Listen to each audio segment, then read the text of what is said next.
పూరి జగన్నాథుడికి సమర్పించే నైవేద్యాలలో ఒకటి. దీని గురించి తెలిస్తే షాక్ అవుతారు. హిందువులంతా తప్పనిసరిగా దర్శించాలనుకునే పుణ్యక్షేత్రాల్లో పూరి ఒకటి. ఇక్కడ కొలువైన జగన్నాథుడిని సందర్శించుకోవాలని ప్రతి ఒక్కరూ భావిస్తుంటారు. ఈ ఆలయంలో జగన్నాథ స్వామి తన అన్న బలరాముడు, చెల్లెలు సుభద్రతో కొలువై భక్తులతో పూజలను అందుకుంటున్నారు. ఇక్కడి జగన్నాథుడికి సంబంధించిన ఎన్నో విచిత్రాలున్నాయి.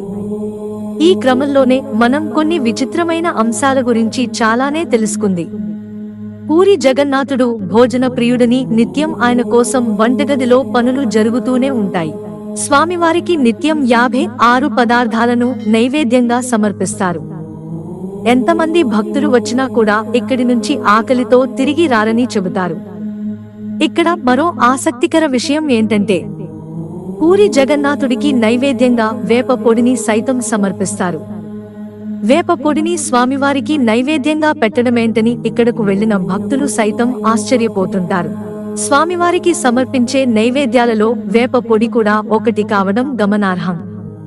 పూరి జగన్నాథుడికి వేప పొడిని నైవేద్యంగా సమర్పించడం వెనుకున్న కథేంటంటే, ఒకప్పుడు పూరి జగన్నాథుడికి వేప పొడిని నైవేద్యంగా సమర్పించడం వెనుక ఉన్న కథేంటో తెలుసుకుందాం.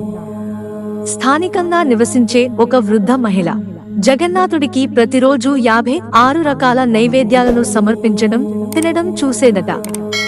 మరి ఇన్ని నైవేద్యాలు తింటున్న స్వామికి ఎక్కడ అరగక కడుపు నొప్పి వస్తుందోనని భావించిన ఆ వృద్ధురాలు స్వామివారి కోసం ఇంటి నుంచి వేప పొడిని తయారు చేసి తీసుకొచ్చిందట.